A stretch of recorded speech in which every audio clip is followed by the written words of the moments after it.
Merci de votre fidélité, mesdames, messieurs, bonsoir. Voici les titres du journal.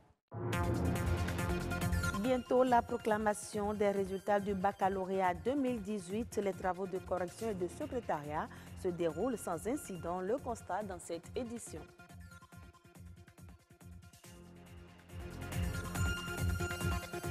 La nuit de la mode béninoise, l'événement s'est déroulé en début de semaine. Il a réuni plusieurs passionnés du thé au Bénin Marina Hotel à Cotonou.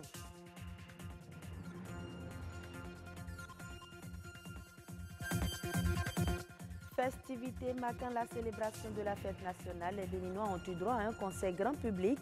Plusieurs artistes ont offert un spectacle musical digne du nom.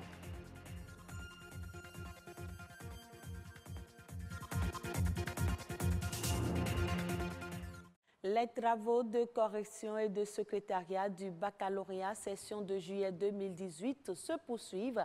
Les CEG Le Noko et Gbégamé sont les deux centres retenus à cet effet dans le département du littoral. Aucun incident n'est à déplorer selon le constat fait par Abraham Roukanri et Arnaud Adadja. Ils mettent du cœur à l'ouvrage. Sur la cour du centre de correction, ici au collège Le Nokwe, les correcteurs convoqués à la correction du baccalauréat 2018 sont disposés par profil et par discipline dans les salles en 7 sous-commissions. Comme à l'accoutumée, le matériel a été mis à la disposition des superviseurs. Et dès lundi matin, là, à 7 h, on a tenu la séance de démarrage avec les présidents des différentes sous-commissions. Donc, pour échanger avec eux sur les conditions de déroulement des travaux de correction. Et dès lors, chaque président de sous-commission a pris en main son atelier. Les travaux de secrétariat font bon train, mais la salle est difficile d'accès. Non, on n'a pas pris. Non, ça c'est la plante. Non. Il y a un quota pour chaque correcteur, quota que chaque correcteur d'ailleurs respecte. Et je crois que le mouvement au niveau du secrétariat marche très très bien. Donc jusqu'ici, il n'y a pas une plainte qu'on peut manifester.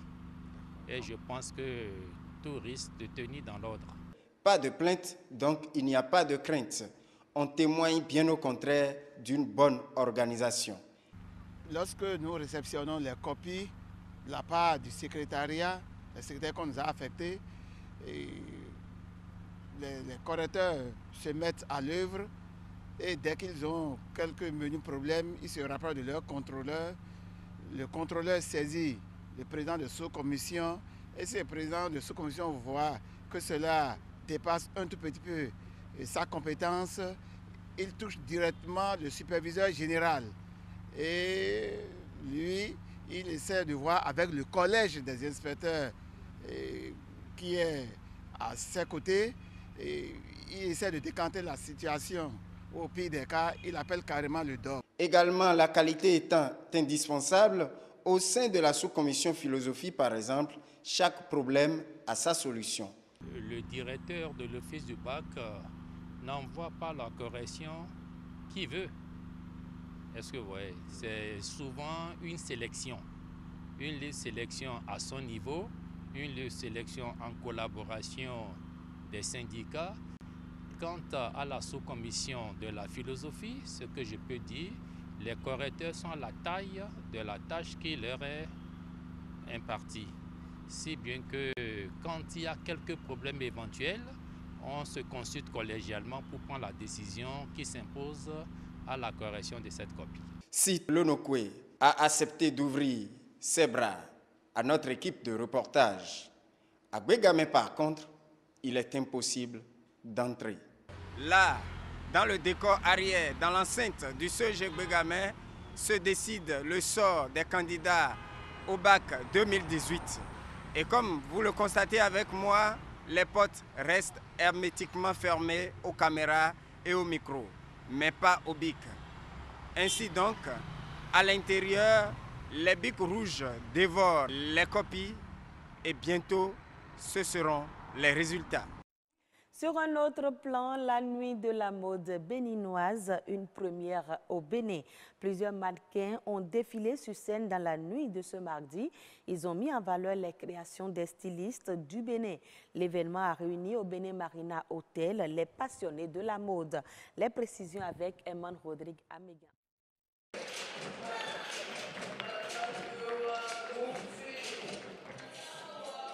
Sur l'estrade majestueusement éclairée, des silhouettes lumineuses aux couleurs du patrimoine vestimentaire béninois. Des créations de stylistes du Bénin, mus par diverses inspirations, mais dont les traits unitifs se rapportent à la valorisation de la culture locale.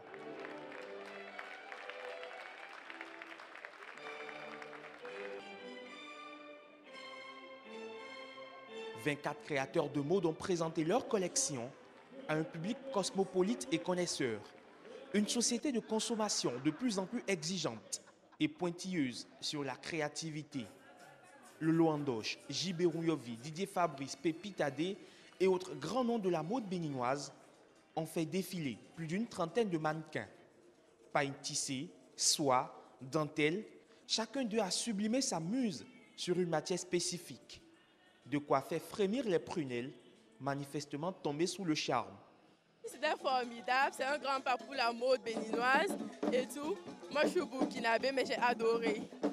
Moi j'ai beaucoup aimé les couleurs, l'esprit qui s'en dégage, parce qu'en Europe on n'a pas tant de couleurs dans les défilés. Là c'est vraiment, on en prend plein la vue, c'est ce qu'on veut voir quand on vient au Bénin, c'est fantastique. J'ai vraiment apprécié, c'est-à-dire que d'une collection à l'autre, on avait vraiment des univers différents. Et je suis ravie que nous ayons pu relever ce défi et que tous mes collègues aient vraiment présenté de magnifiques tenues. La nuit de la mode, un événement qui intègre désormais l'agenda culturel du Bénin.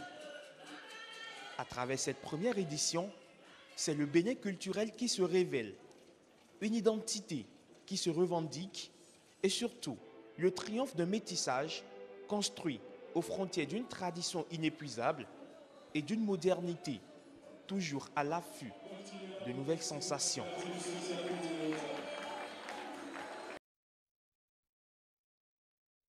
C'est un géant concert grand public qui restera inoubliable dans la mémoire des Béninois. Un riche panel d'artistes et musiciens béninois était sur scène dans la soirée du 1er août pour chanter et danser les sonorités béninoises aux côtés du tout-puissant orchestre Polyrythmo. Ce fut un événement de grande sensation et très singulier. Aliou Alaka, Patrick Adjagbodjo.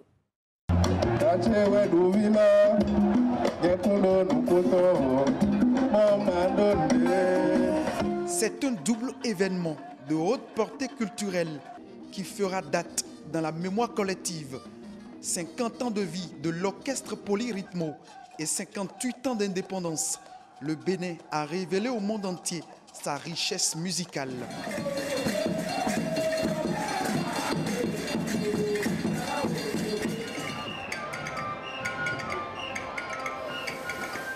Je suis très fier d'être béninois. Je suis fier d'appartenir à ce pays qui est en pleine construction. Je suis fier de voir tout ce qui se passe au Bénin.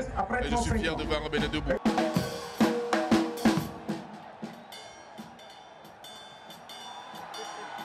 Dans un enchaînement imparable et survolté sur des mélodies immortelles, devenues des classiques de la musique moderne béninoise, le plus ancien des orchestres africains a une fois encore démontré sa maturité, a fait danser les mélomanes d'hier et d'aujourd'hui. La fierté d'avoir été utile à mon peuple, la fierté d'avoir contribué à l'éducation des enfants, la fierté d'avoir donné des conseils aux adultes, la fierté de pouvoir continuer à exercer ce métier jusqu'à la fin de mes jours.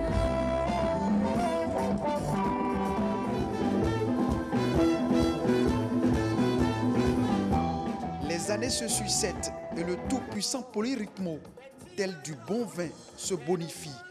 Les sonorités de la légende n'ont pas pris de ride en dépit de l'âge.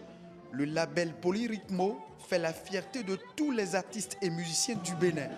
À l'occasion, une trentaine se sont joints à l'orchestre pour célébrer le Bénin. La fierté que j'ai eue aujourd'hui, c'est de voir qu'il y a un beau public et qu'on a dit aux gens qu'on veut rendre hommage à Polyrythmo. Ces gens-là qui n'ont jamais suivi la mode et qui sont encore en place et qui font encore des concerts. Et c'est un exemple pour la jeunesse aujourd'hui.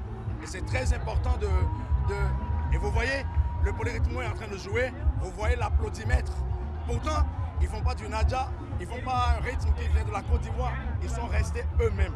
Les artistes aujourd'hui doivent essayer de rester eux-mêmes.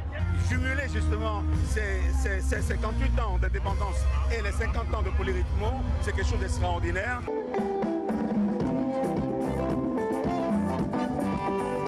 Artisan du bon son, à la fois unique et fascinant, le tout-puissant orchestre Polyrythmo porte haut le flambeau des traditions musicales du Bénin.